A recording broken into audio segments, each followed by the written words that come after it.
para compartilhar lá no YouTube.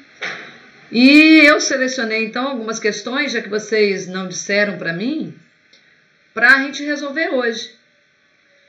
Qualquer dúvida que vocês queiram perguntar, estejam à vontade, tá? Eu quero que faça não sei o quê. Eu sempre tento pedir com um pouquinho de antecedência para poder trazer a questão e a gente discutir aqui. Quando eu preciso interromper a aula para ir buscar a questão, a gente acaba gastando um tempo maior. Né? Vai lá, abre o arquivo, procura dentro do arquivo a questão. Então, só dando continuidade ao que a gente estava fazendo na aula passada, eu tinha essa questão que fala na altura média do tronco de certa espécie de árvore, evolui segundo o modelo matemático, ele me dá uma fórmula matemática para medir a altura em função do tempo. Isso é dado. Ninguém está pedindo para a gente encontrar esse modelo. Então, alguns cientistas coletam dados, a gente está vendo muito isso hoje, coleta dado. Hoje a gente vê uma coleta de dados em relação ao coronavírus. Então, se coleta dados para tentar chegar a alguns resultados.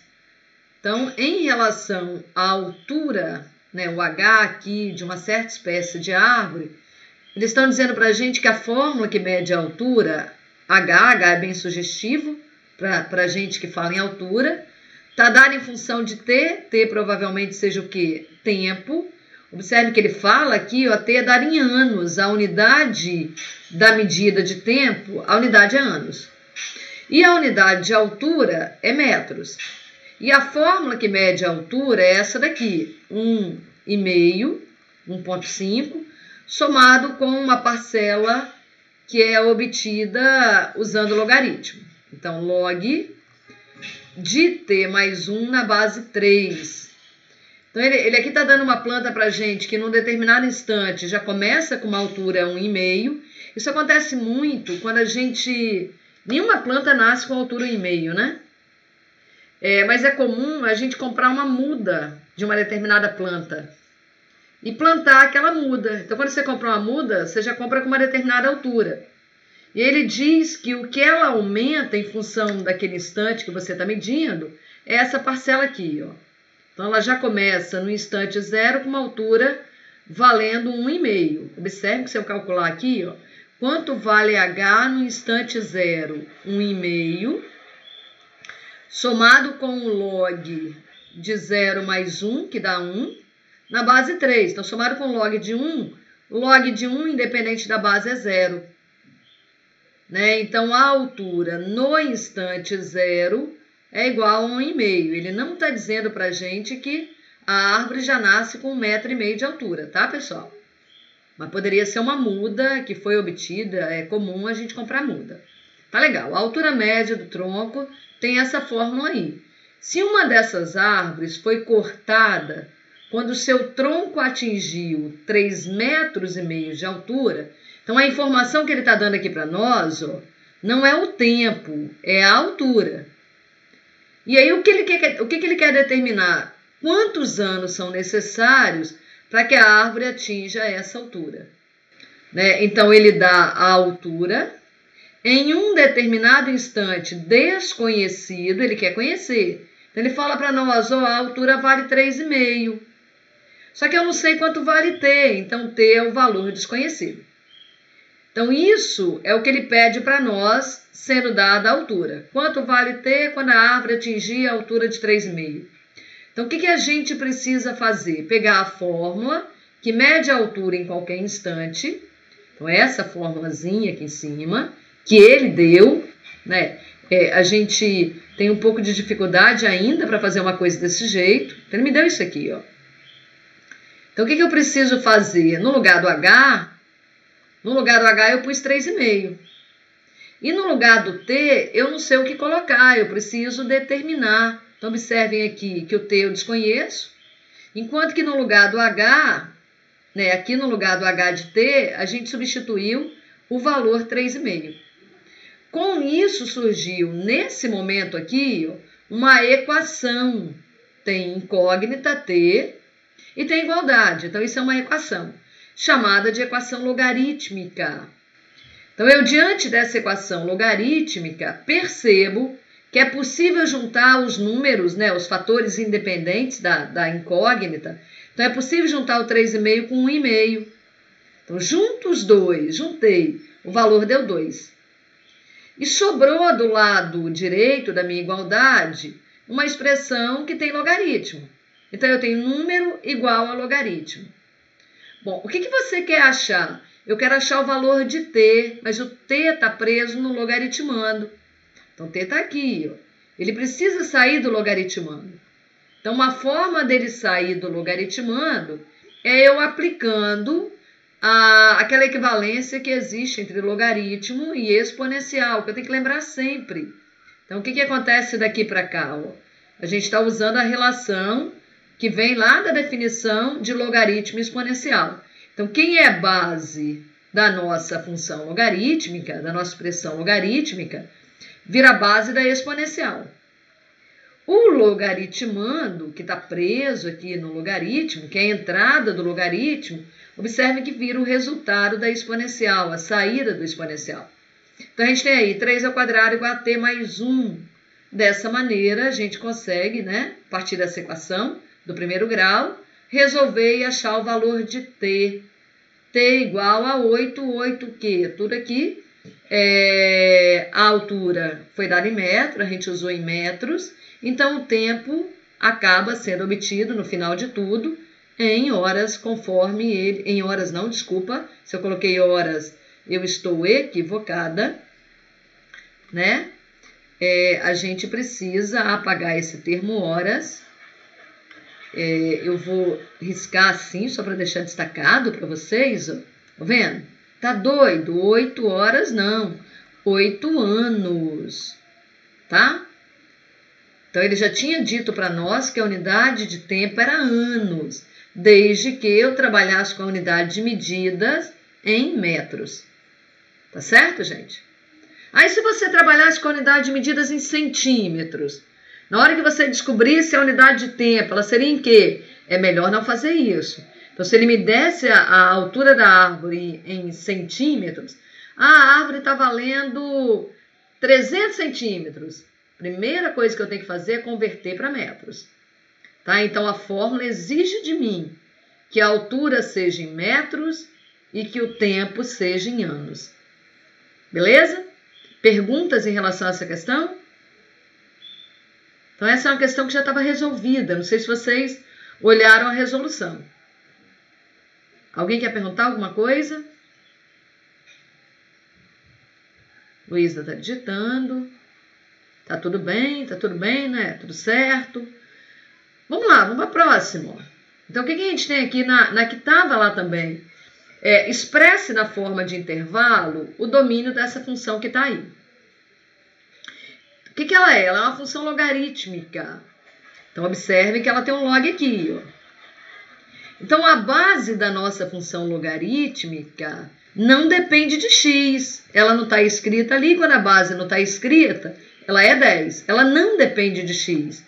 Eu não tenho nenhuma condição aqui para impor sobre a base. Mas quando eu olho para o logaritmando está em função do x. Como eu estou fazendo uma função, né, é como se fosse assim. Qual é a minha regra? Eu vou aplicar em x a regra f. E o resultado vai ser log de menos x ao quadrado mais 2x mais 3. Então, x é um valor que está no domínio. Então, dependendo do valor que eu utilizar para x, o que vai acontecer? Eu vou obter um logaritmando negativo. E eu não posso ter logaritmando negativo. Então, como meu logaritmando está em função do x, eu vou ter que impor uma condição que vem do logaritmando. Então, a condição que eu vou colocar aqui, ela é por conta do logaritmando. E o que eu sei sobre o logaritmando? Que ele precisa ser maior que zero. Ele não pode nem ser zero. Tem que ser positivo. Então, nós vamos escrever a condição aqui embaixo. Menos x ao quadrado mais 2x mais 3, esse é o meu logaritmando, ele precisa ser maior que zero. Bom, mas o que é encontrar o domínio da função? É dizer quais são os valores que x pode assumir. Então, para isso, eu preciso resolver essa inequação que apareceu. Então, a gente está aqui, ó, diante de uma inequação do segundo grau. Tá vendo, gente? Então, o que você quer? Eu quero saber quais são os valores de x que tornam o meu logaritmando maior que zero. Né? É a única condição que a gente tem para impor. Bom, como ela é uma inequação do segundo grau, o que a gente pode fazer? A gente desenha a parábola relativa a essa expressão que está aqui, mas nós não estamos muito preocupados com o desenho perfeito da parábola. No fundo, a gente quer saber quando é que a parábola está acima do eixo x e quando é que ela está abaixo do eixo x. Então, para eu desenhar a minha parábola, mais ou menos, um desenho da parábola, que a gente chama de um esboço, eu nem vou ficar muito preocupada com o eixo y, porque o que me interessa é saber quando é que a minha parábola está acima do eixo x e quando ela está abaixo. Não me interessa saber quanto que ela ficou acima, qual é o vértice dela.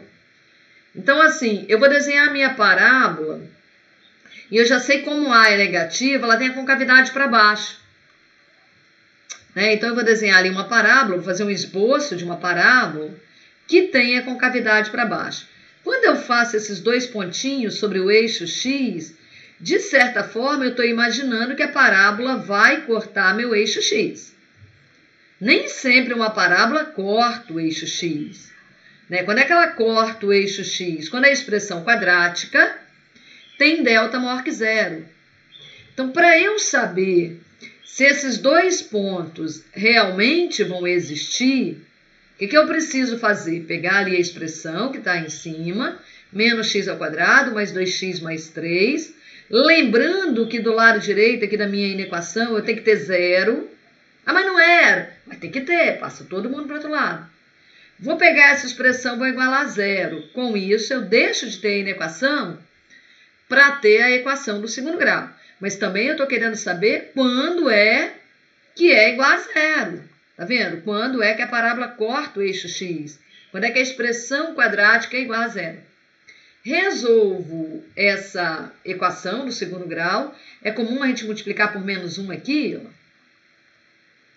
Né, para fazer o A ficar maior que zero, mas a parábola continua com a concavidade para baixo, que a parábola veio da expressão ali em cima. A partir daí, o que a gente faz? Delta HB ao quadrado, menos 4AC, né, aquela história toda, Bhaskara, ou acha as raízes de uma maneira rápida. Eu vou escrever aqui quais são, mas não quer dizer que vocês tenham que fazer dessa maneira. Então, uma das raízes vale 3, a outra vale menos 1. São dois números cujo produto é menos 3 e cuja soma é o oposto do B. Então, tá ali. Então, as raízes da minha equação do segundo grau são 3 e menos 1. Tá certo? Então, feito isso, eu sei que esse ponto aqui, o x dele é menos 1. E que esse ponto aqui, o x dele é 3. Tá vendo? 3 é a direita do menos 1. Eu coloquei o 3 à direita, menos 1. Então, eu sei que a parábola corta ali o eixo x nos pontos x igual a menos 1 com y 0, x igual a 3 com y 0, né, gente? Esse cara aqui é o y, ele vale 0. Bom, fica determinado, então, que antes do menos 1, a parábola está abaixo do eixo x. Depois do 3, a parábola está abaixo do eixo x. E entre o menos 1 e o 3, a parábola está acima do eixo x. Vocês conseguem visualizar isso? Então, o que eu estou querendo é saber quando a parábola está acima do eixo x. Quando é que ela é maior que zero? Quando é que meu y é maior que zero? Então, a gente vai se preocupar com esse trecho aqui da parábola. O verdinho não me interessa. Então, esse trecho da parábola corresponde aos x que tem y, essa expressão y, maior que zero. E no menos 1? Menos 1 não, menos 1 y vale zero, assim como no 3. Então, pessoal, quando é que meu y da parábola é maior que zero? Então, vou responder aqui em cima, hein? Olhando para o desenho da parábola. Então, olhando para o desenho da parábola, eu consigo responder que essa inequação é satisfeita desde o valor fechado? Não, aberto. Eu posso colocar aberto assim ou parênteses. Do menos 1 até o 3, novamente aberto no 3. Esse é o intervalo que a gente está procurando. Então, qualquer x que a gente pegar aqui dentro, o que vai acontecer? Ele tem um y correspondente, que é esse y que está aqui. É assim que a gente calcula ele. E como o y está acima do eixo x, ó, então, para esse x, no intervalo do menos 1 ao 3, a gente tem o menos x ao quadrado mais 2x mais 3 maior que 0. Então, é essa resposta que a gente está procurando, tá? A resposta aí da questão. Esse é o intervalo. Aí, se eu pegar o x exatamente igual a 3 e colocar aqui, ó, o que vai acontecer, né? Se a gente fizer isso, a gente pegar essa expressão que está ali e tentar calcular a f de 3, ó, se no lugar do x a gente resolver colocar o 3, ó, vamos copiar isso aqui, ó, e vamos inserir mais um slide. Aqui, essa é a nossa f de x, tá ela aqui. Se a gente tentar, a partir dela, calcular a f de 3, ó, o que vai acontecer? Log de menos 3 ao quadrado, somado com 2 vezes 3, somado com 3. Esse quadrado aqui é só no 3. Então, fica log de menos 9, somado com 6, 6 com 3, 9 também.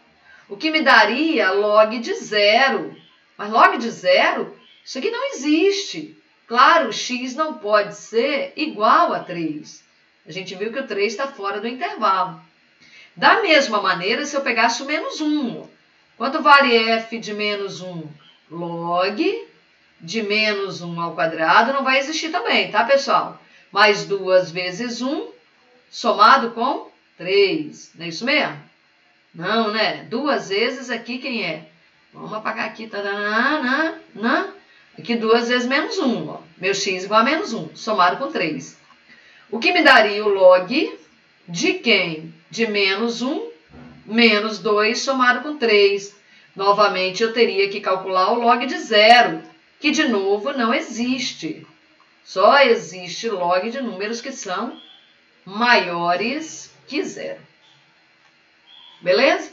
No mundo dos complexos, a coisa muda. Querem me perguntar alguma coisa? Vamos lá, vamos ver. Sim, não? Parece que não. Ninguém está digitando. Vamos para a próxima.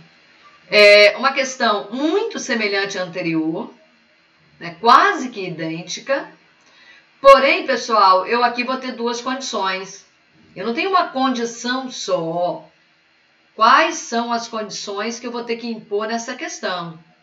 Observe que tanto o logaritmando está em função de x, quanto a nossa base está em função do x. Então, eu tenho a condição 1, que pode ser em relação à base ou em relação ao logaritmando, tá? Então, se eu pensar que 1 é em relação à base, como é que eu vou dizer sobre a condição 1? Olha, a base precisa ser um número maior que 0 e, ao mesmo tempo, ela precisa ser diferente de 1. Eu não posso ter base do logaritmo igual a 1. A segunda condição que eu vou impor vem do logaritmo, do logaritmando. Então, o que acontece? Vamos escrever aqui também, ó, como a gente fez com a base. Sobre o logaritmando, a gente sabe que a condição é uma só, que basta que ele seja um número, o quê? Estritamente maior que 0. Tá vendo? Então, o que acontece em relação à base? Na hora que a gente vai resolver ali as condições que nascem em relação à base, a gente percebe aqui que o x precisa ser um número maior que 1. É uma inequação do primeiro grau muito fácil da gente resolver.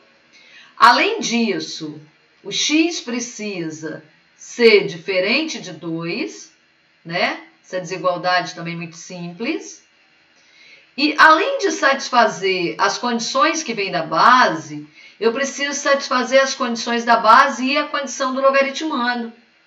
Então, além do x ser maior que 1, além do x ser diferente de 2, eu tenho que resolver essa inequação do segundo grau. Então, ela é uma inequação semelhante à que a gente resolveu anteriormente. Então, o que você precisa fazer? Eu preciso resolver uma equação do segundo grau. O logaritmando sempre é quadrático? Não. Né? Às vezes, ele tem um grau diferente de 2. Né? Então, aqui a gente faz semelhante ao que foi feito anteriormente. Faz o eixo x, ele é o nosso auxiliar. Acha as raízes da equação que vem proveniente ali da gente pegar a expressão toda que está antes da desigualdade igual a 0, x ao quadrado, menos 5x mais 6 igual a 0. Nesse momento, a gente está interessado em quando é que a parábola vai cortar o eixo x, em quais pontos. Então, a gente tem aqui que é no x igual a 2 e no x igual a 3. Novamente, dois números cujo produto é 6 e cuja soma é o oposto do b. Então, tá aí. A minha parábola vai passar no 2, vai passar no 3. Ela passa nos pares ordenados 2, 0, 3, 0. Né? O y desses pares ordenados é 0, que é o momento que a parábola corta o nosso eixo x. Desenhamos a parábola, aqui ela tem concavidade para cima. E para que você desenha? Porque me interessa saber quando é que ela está acima do eixo x e quando é que ela está abaixo. Então, esse desenho é fundamental para nós. Então, feito esse desenho, a gente observa ali que está querendo quando é que a parábola é acima do eixo x. Então, isso se dá em dois intervalos. Aqui, que é antes do 2, e aqui, que é depois do 3. Então, meu x, que satisfaz a essa desigualdade, ou ele vai de menos infinito até o 2, tá certo, gente? 2 aberto. Ou, o que acontece? Ele vai do 3 aberto até o infinito. Esses dois intervalos é um ao outro. Não tem como x estar aqui e, ao mesmo tempo, estar aqui, por exemplo. Ó. Então, eu vou pegar esses dois resultados aqui, esses dois intervalos, e vou dizer que eu vou fazer a união entre eles. Então, o que acontece? Essa condição que vocês estão vendo eu destacar aqui, ela vem da onde? Ela vem do logaritmando. Mas eu já sabia que meu x tinha que ser maior que 1 e diferente de 2. Então, para eu juntar isso com isso com isso, né, que eu tenho um e aqui, ó, eu levo para aquele conjunto de retas que, às vezes, no ensino fundamental a gente chama de varal. Né? Então, vou inserir um slide que vai trazer para nós a condição numa determinada reta, forma gráfica, desenhada, a condição em relação à base. Então, o que eu vou escrever aqui, pessoal, está relacionada à condição que eu obtive no slide anterior, que vem da base. E vou fazer mais uma reta, tipo a reta real, relativa à condição que vem do logaritmando. Então, em relação à base, o que nós sabemos? Que devemos pintar o intervalo a partir do 1, sendo que no 1 eu vou colocar uma bolinha aberta. Então, vou marcar um 1, faz conta que o 1 está por aqui, ó, tá? No 1, eu vou colocar uma bolinha aberta, para deixar destacado ali, ó, uma bolinha aberta. E eu vou pintar tudo a partir do 1. Opa, não tudo. Porque quando chegar no 2, eu tenho que tirar o 2 da jogada. Porque ele me diz que o 2 não satisfaz a condição da base. Então, nós vamos vir aqui, ó. Vamos dizer que no 2... a gente tem que pular. E na matemática, pular, excluir o valor é colocar uma bolinha aberta em cima dele. Tá vendo? X tem que ser diferente de 2. Tem que ser maior que 1, mas tem que ser diferente de 2. Né? 2 está depois do 1. E daí, a partir de agora, a partir do 2, a gente vai pintar até o infinito. Claro que eu não consigo ir até o infinito. Né? Vou deixar de alguma forma dizendo ali que vai embora, a vida toda. Tá legal. Essa é a condição relacionada à base. Mas eu também tenho condição relacionada ao logaritmando. E qual é a condição relacionada ao logaritmando? Olha, meu x ou vem antes do 2 ou vem depois do 3. Então, nós vamos vir aqui no 2 novamente, ó, né? Então, no 2, na outra reta, aqui tem que ter essa correspondência certinho, 2. Vou fazer uma distância aqui de tamanho 1, mais ou menos do mesmo tamanho daqui do 1 para o 2. Ó. Só que agora eu quero vir aqui até o 3, mais ou menos do mesmo tamanho. Então, em relação ao logaritmando, o que tem que acontecer? Um x para satisfazer o logaritmando tem que vir do menos infinito até o 2, com a bolinha aberta no 2. Tá? Vou deixar uma setinha aqui para indicar, ó, vai até o menos infinito. Da mesma maneira que pelo lado direito, ó, é do 3 até o infinito. Então, essas retas reais, elas representam graficamente aqueles intervalos que eu obtive quando fiz lá no slide anterior. O que eu preciso agora? Pegar esses dois intervalos e fazer a interseção entre eles. Então, agora nesse formato gráfico, a gente vai escrever aqui o que é o resultado da nossa questão. Então, o resultado da nossa questão corresponde a todos os x que satisfazem as condições da base, mais a condição do logaritmando. Então, para isso, aqui na nossa reta de resultado, a gente vai projetar todos os números que a gente se referiu a eles lá em cima.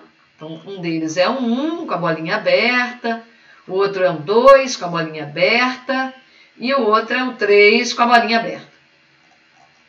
E daí agora a gente vai pintar em azul os x correspondentes aos intervalos que estão na base, que satisfazem a base e que também satisfazem o logaritmando. Então, observe que esse pedacinho aqui, que está em verde, serve para mim em relação ao logaritmando, mas não serve em relação à base. Então, aqui em azul eu não vou pintar essa parte, ó, ela não serve para mim. Então, tem que ser x que satisfaz a base e também satisfaz o logaritmando. Agora, esse intervalo aqui no meio é bom para mim, ó, porque ele corresponde a x que satisfaz a condição da base e também do logaritmando. Então, vai do 1 até o 2. Quando chega no intervalo do 2 ao 3, que é esse pedaço aqui, esse trecho, observe que ele satisfaz a base, está achorada lá a condição da base, mas não satisfaz a condição do logaritmando. Então, um número, se eu escolher um número aqui no meio, por exemplo, escolher x igual a 2,5 e tentar calcular a imagem da função, não vai dar certo. Quem vai falhar? Quem vai falhar é o logaritmando. Agora, do 3 em diante, qualquer x que eu escolher maior que 3, ele satisfaz a base e também satisfaz o logaritmando. Portanto, o nosso resultado em forma de intervalo é assim: 1 até o 2, esse aqui não é par ordenado, tá, pessoal? Esse é o conjunto solução. Então, quando eu olho para isso, eu não leio como par ordenado, eu leio como um intervalo que vai do 1 até o 2, tem qualquer número real, né, do 1 até o 2, porém eu estou excluindo os extremos. Alguns autores optam por essa notação para diferenciar de par ordenado, mas é o contexto que diferencia para nós. Então, ou é esse trechinho que vai do 1 ao 2, ou a ideia do é unir, então ou é esse, recomeça com a bolinha aberta no 3, e vai até o infinito, lembrando que no infinito qualquer intervalo é aberto. Perguntas, pessoal, em relação a essa questão?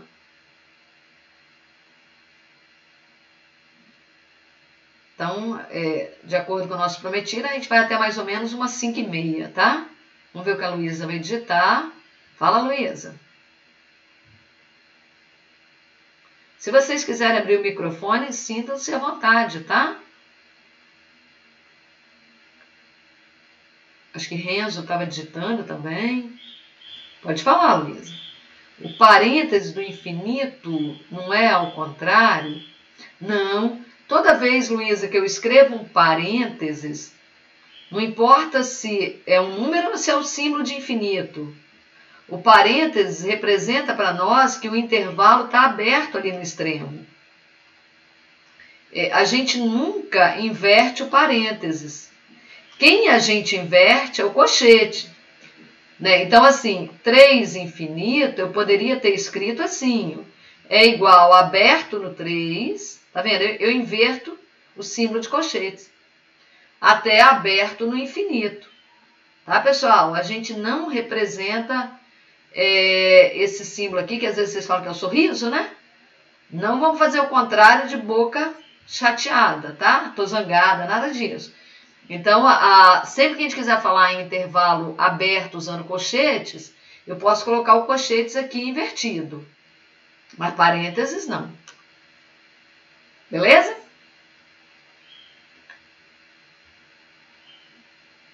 Luiz está digitando. Renzo, você queria falar alguma coisa? Então, 1, 2 e 3 estão fora. Na verdade, Luísa, o número 1 está fora, o 2 está fora, o 3 está fora, mas além disso, por exemplo, o 2,5 está fora, o 2,1 está fora, a raiz de 5 é o número que está entre 2 e 3, também está fora. Mas essas bolinhas abertas, elas estão ali para destacar para a gente que o 1, o 2 e o 3 é como se fosse um muro, né? E o muro não faz parte do terreno, entende? Então o muro é do vizinho, né? Que às vezes eu tenho um terreno, mas quem construiu o muro é o vizinho. Isso acontece muitas vezes. O vizinho constrói um muro e você quer começar uma obra na divisa. Você não pode subir a sua obra no muro do vizinho. Você tem que fazer o seu muro. Né? Então, toda vez que eu pego esse intervalo aqui, por exemplo, tudo que está dentro serve para mim, é meu. Agora, o que está nos extremos, a gente destaca, né? É 1 e o 2. 1 e o 2 não me pertence. 1,1 me pertence, o raiz de 2 me pertence. O pi está por aqui, ó, o número pi. É 3 e pouco. Ele me pertence.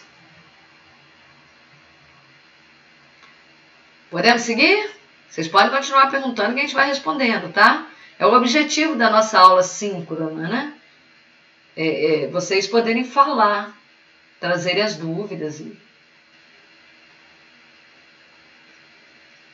Pessoal, aí eu fui lá na lista 3 e a gente tem uma questão da Federal de São Carlos, na época que a gente tinha alguns vestibulares que aconteciam, né, de forma independente. Ainda tem, né? A gente tem algumas universidades que continuam fazendo seus vestibulares, então elas reservam algumas vagas para o Enem e deixam outras para os próprios vestibulares. Por exemplo, eu quero ir para a USP. Você pode ir para a USP com uma nota do Enem, ou você pode fazer o vestibular da FUVEST. Né? Ou pode tentar das duas maneiras e ver em qual das duas você... Se quiser ir para a USP, né? Quero ir para o IME, quero ir para... Tudo vestibular independente. Mas vamos lá, a gente traz aqui uma da Federal de São Carlos, que diz assim para nós, ó. Se a área do triângulo retângulo... Então, ele está me dando um triângulo ali, o triângulo ABC. Tá? Quando a gente escreve essas letras aqui, e está utilizando essas letras para se referir a um triângulo, é porque A, B e C são os vértices do meu triângulo. Né? Então, o meu triângulo tem vértice em A, B e C. Todo triângulo tem 3 ângulos, tem 3 vértices, tem 3 lados. Triângulo, 3 ângulos. Qualquer polígono, a quantidade de ângulos é a quantidade de lados. Eu poderia chamar um retângulo, né, de um quadriângulo, né, porque ele tem 4 ângulos. Quando a gente vai para hexágono, a gente volta para o nome ágono, ágono de ângulo, x de 6, hexágono, 6 ângulos. O número de ângulos é igual ao número de lados, que é igual ao número de vértices, tá? Todo polígono acontece isso. Beleza, mas ele está me dando um triângulo. Quando eu olho para esse triângulo, eu percebo que o par ordenado A, observem que o par ordenado A, pessoal, o que é possível enxergar nele? Que o x dele é 0. Isso porque ele está em cima do eixo Y. Mas eu poderia dizer que eu não sei dizer quanto vale o Y, ou pelo menos por enquanto vamos deixar quieto. Da mesma maneira, se eu olhar para o outro vértice do triângulo, faz de conta que é o B, Então, quais são as coordenadas do vértice B? O x dele também é 0. Agora, quanto que vale o y dele? Mas por que você está falando disso? O que ele pede para mim na questão? Ele me dá um triângulo e ele fala que se a área do triângulo retângulo indicado na figura é igual a 3n, conclui-se que Fn é... Quanto vale Fn? O que eu posso falar sobre a imagem do n? Quanto vale f de n? Beleza? Ok? Até aí, não sei se vocês tentaram fazer a questão. Tentaram fazer essa questão? Como ele se refere, pessoal, à área do triângulo... Aqui eu deixei meio que não sei o que fazer, né? Eu olho para o lado ali dos vértices do meu triângulo. Samuel está digitando. Bom, pessoal, mas no enunciado, enquanto Samuel está digitando, eu vou falando aqui, ainda não cheguei aí. Então vamos tentar fazer juntos, Samuel. Então, como ele se refere à área do triângulo, né? Se a área do triângulo é igual, então observem que ele fala para nós assim, ó, a área do triângulo. E quanto vale a área do triângulo? Ele fala que é igual a 3n. Isso é o que ele dá para nós. Então, ele falou quanto vale a área do triângulo? De certa maneira, sim. Mas ele não falou assim, vale 20, vale 30. Então, ele deu a área do triângulo em função de n, 3n. Beleza, então, por enquanto, a informação que eu tenho é que a área do triângulo dado, a área do triângulo ABC, é igual a 3n. Isso ele me deu no enunciado da questão. Bom, o que ele pede para a gente determinar? Ó, quanto vale Fn? Eu preciso achar Fn. Tá certo? Porque ele pede a gente para fazer isso.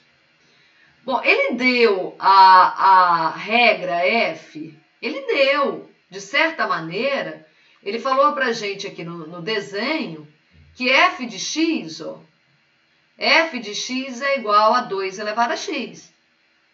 Então, eu poderia falar assim, ó, logo f de n é igual a 2 elevado a n. Tá certo? Isso que eu fiz está correto? Está correto. Bom, mas é isso que ele quer? Não, não é isso que ele quer. Então, ele quer a f de n, eu aplico a f de n na regra, f de x, ele deu a regra, ele deu aqui no desenho, ó, quanto vale f de x? 2 elevado a x. Mas, pessoal, se ele tivesse me dado uma regra, né, se ele chegasse ali para nós e ele falasse assim, f de x é igual a 2 elevado a x, quanto vale f de n? Eu não precisaria mais de informação nenhuma. Eu diria f de n é igual a 2 elevado a n. Né? Então, será que por que ele me deu esse monte de informações? Provavelmente porque ele quer que essa resposta não esteja em função de n. Então, ele me deu o triângulo, ele me deu a área do triângulo. E aí, essa é uma questão objetiva, tá? Então, na hora que a gente vai olhar as opções A, B, C e D, não tem 2 elevado a n. Então, isso aqui está correto? Tá. Isso não está errado, não. Mas não está entre as opções dadas. Opa! Então, deixa eu usar um pouco mais das informações que ele me deu. Vamos lá. Além dos vértices A, B e C, meu triângulo também tem o vértice C. Vamos voltar aqui para o triângulo. Está ali.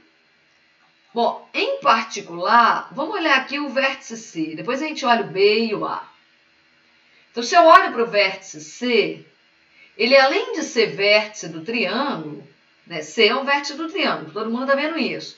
A gente observa que ele é um ponto sobre a curva, sobre o gráfico da função, ele pertence ao gráfico, tá vendo?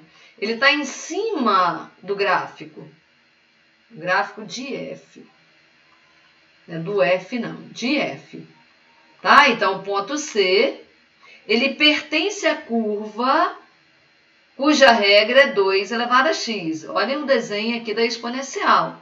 Uma exponencial crescente. Beleza? Então, o que eu posso falar sobre o ponto C? Que além dele ter a abscissa valendo n, estão vendo aqui que a abscissa é n, o x do ponto C é n? Como é que eu faço para calcular o y de C, né, a ordenada do C? Então, como C pertence à curva, eu posso obter o y do ponto C dizendo que ele é a f de x, sendo x igual a n. Tá ok? Concorda aí comigo? Vê se vocês concordam. Né? Qualquer par ordenado que pertence à curva f, a curva de f, tem um x qualquer.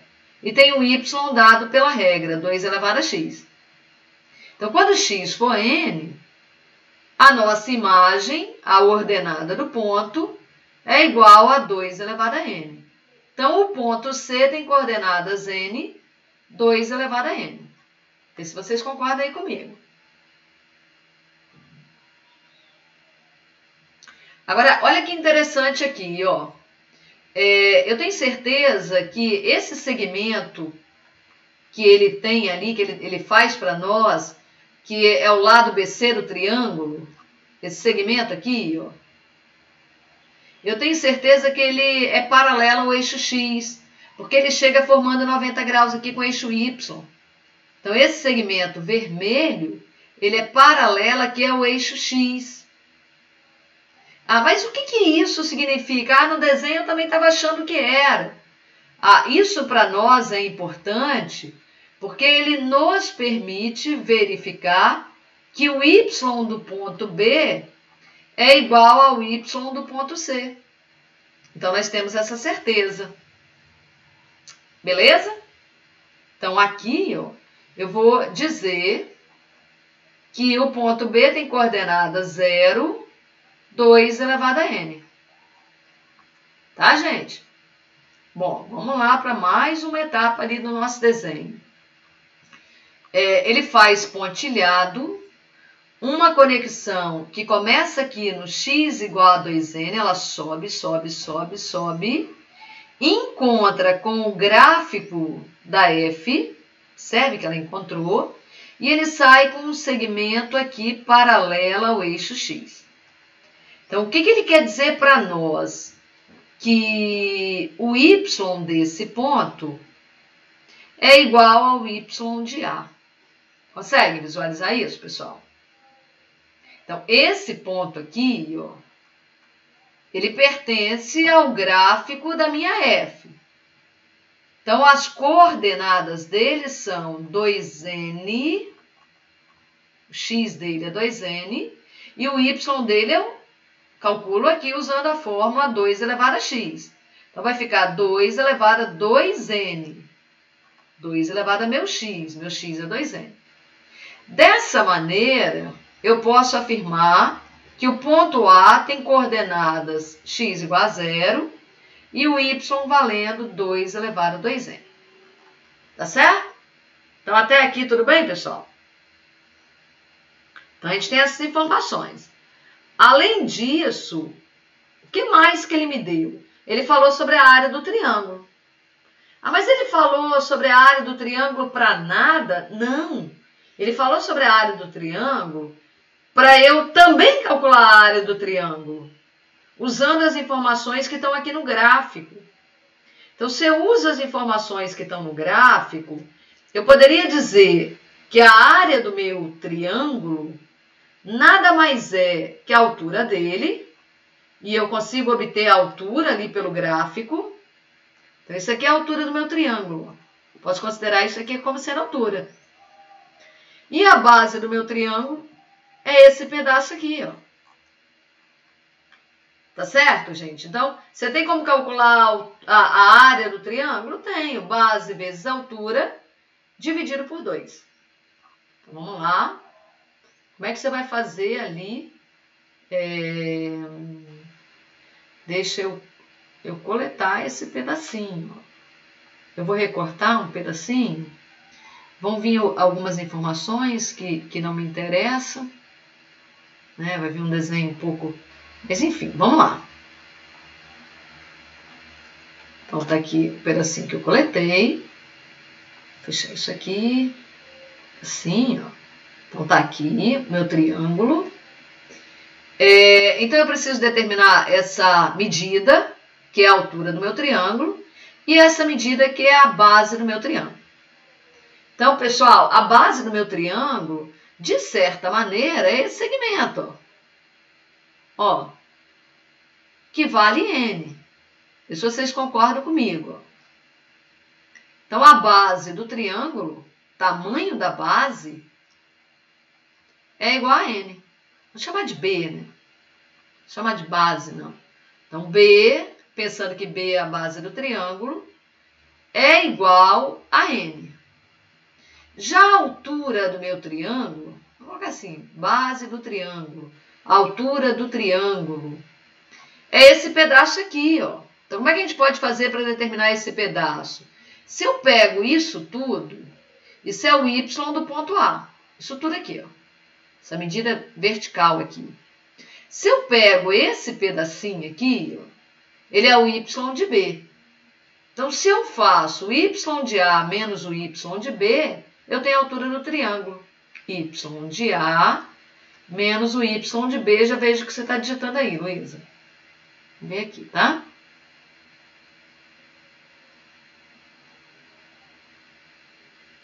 Vamos ver, professora, você pode repetir como foi isso para descobrir a largura, que é a base do triângulo? A largura você está chamando de base aqui, o N, Luísa? Isso aqui, porque foi ele que deu para nós, Luísa. Ele falou assim, ó, aqui, esse cara aqui,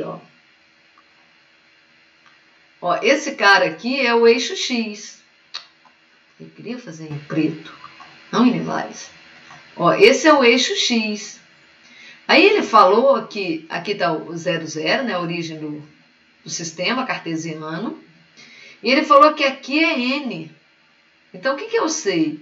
Que desse ponto até esse ponto vale N. E que, no fundo, isso corresponde ao tamanho da base do meu triângulo. Ele deu, foi. E aqui, esse cara era o eixo Y. Né? Então, eu estou querendo determinar uma medida vertical, que é esse segmento que estava ali em lilás, como a altura do nosso triângulo.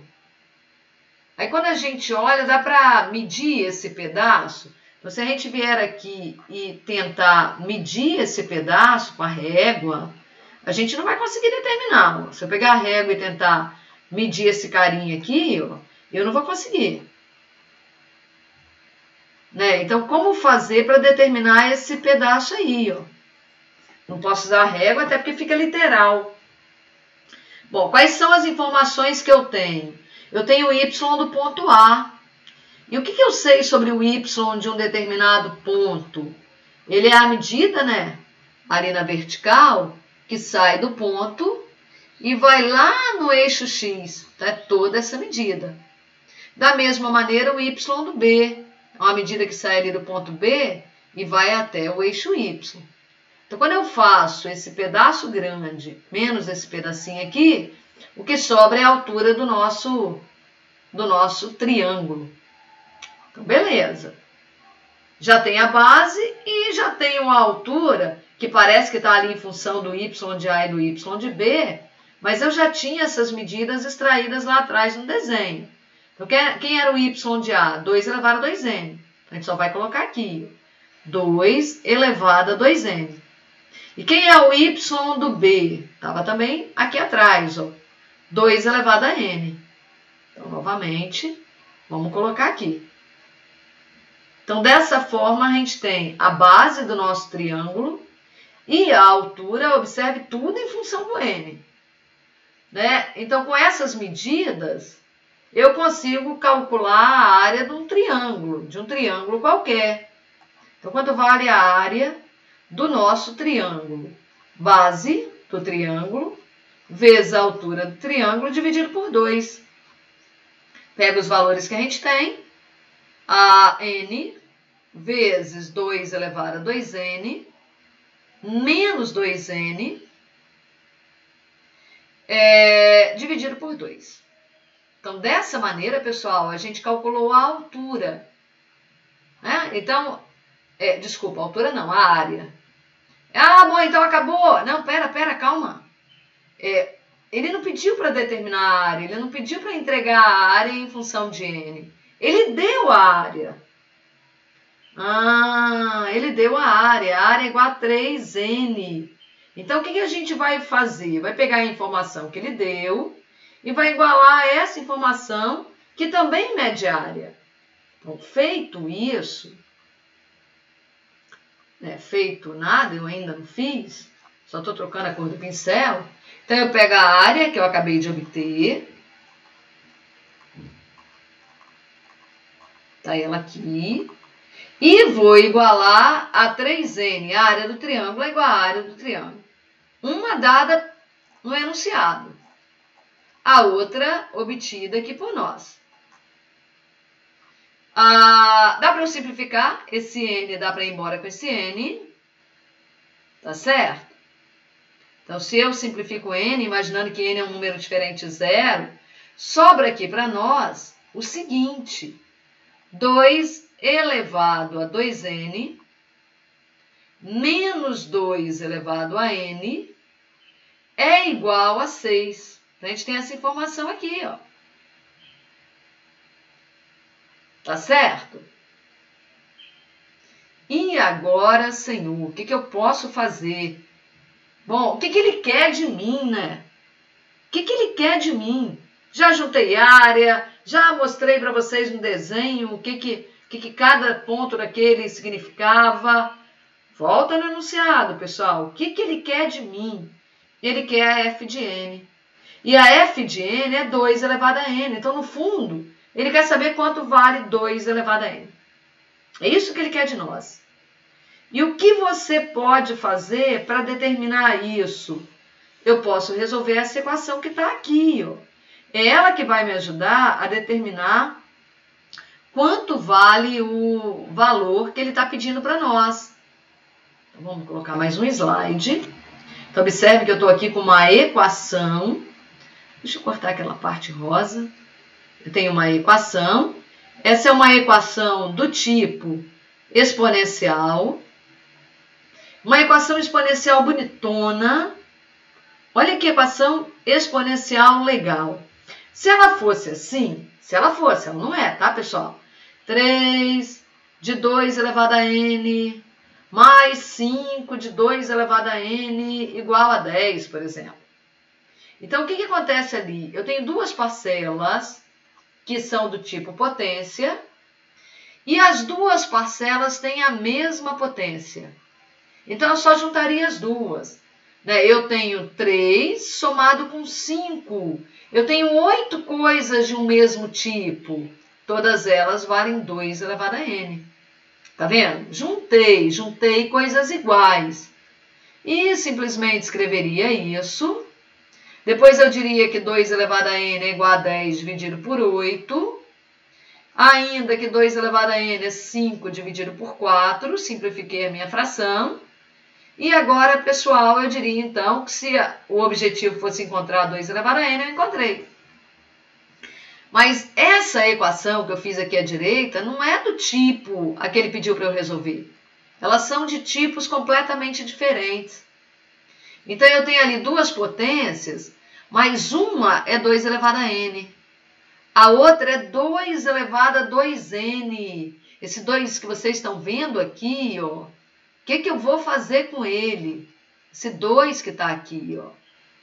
Então, eu posso reescrever essa minha equação dessa forma. Eu tenho 2 elevado a n ao quadrado.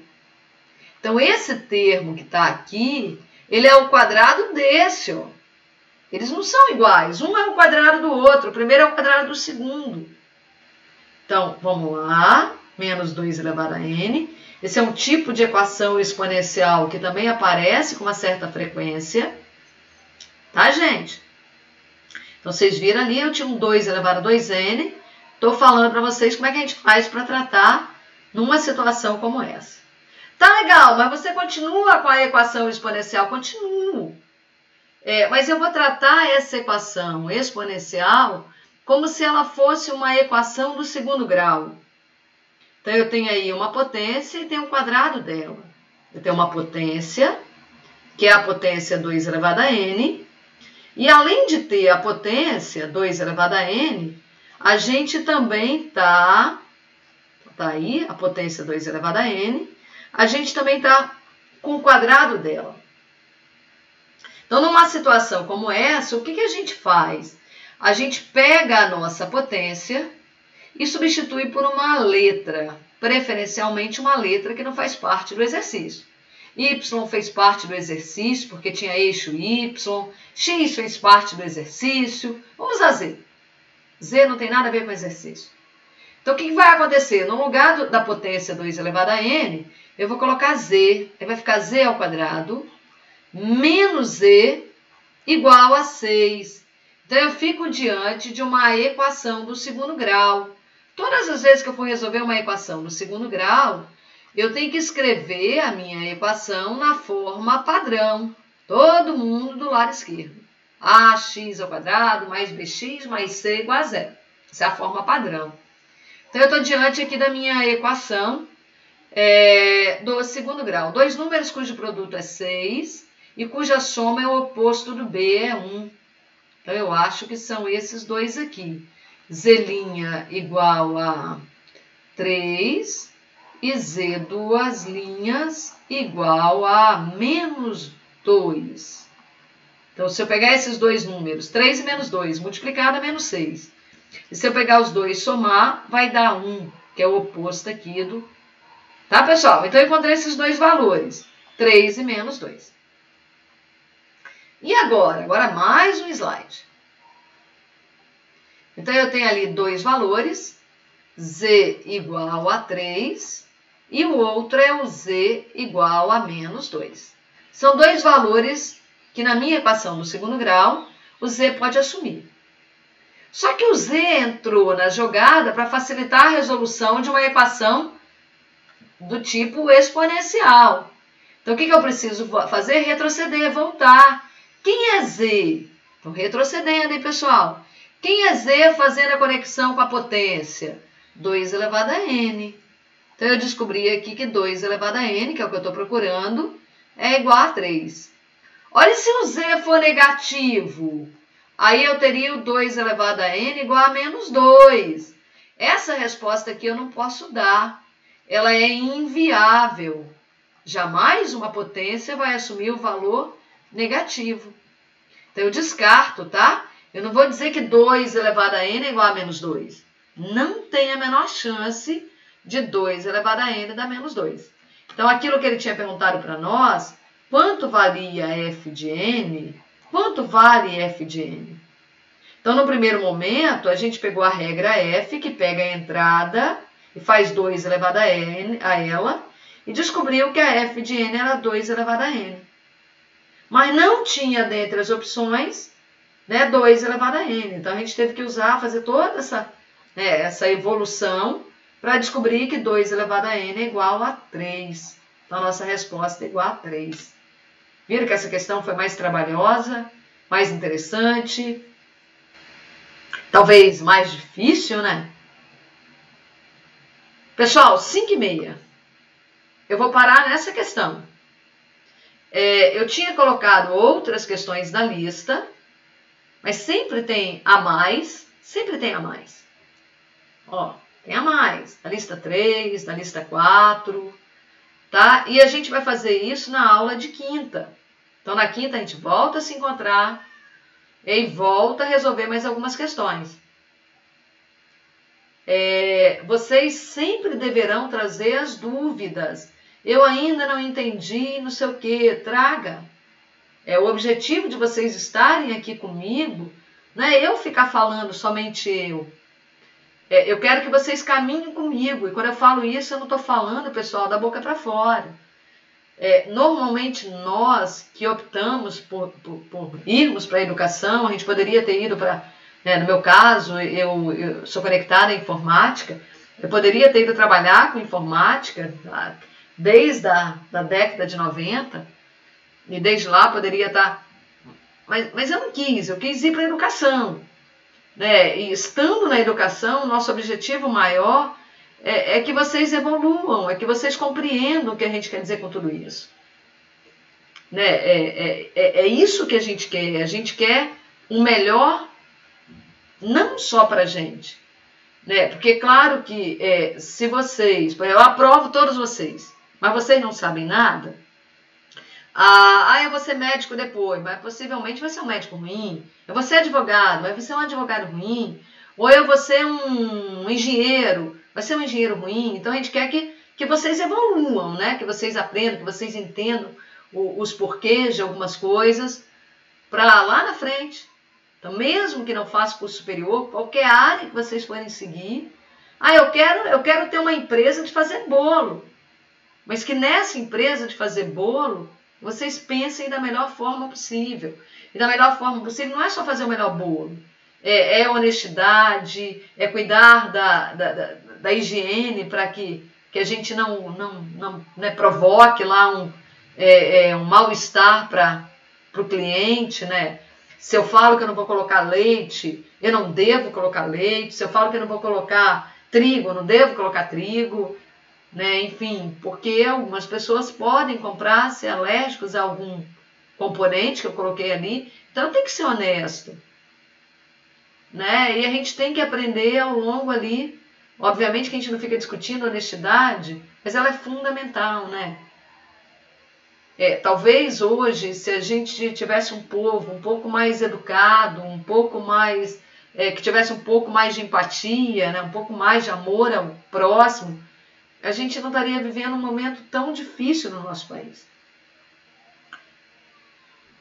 Pessoal, querem me perguntar alguma coisa em relação ao que nós fizemos?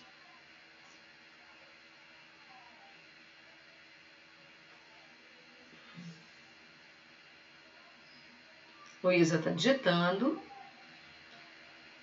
Tá? Então, vocês de hoje para quinta, tentem pegar a lista, tentem dar uma olhada. Professor, esses slides com as resoluções ficarão disponíveis? Sim, Caio, sempre. Sempre lá. Daqui a pouquinho eu coloco lá para vocês. Tá legal?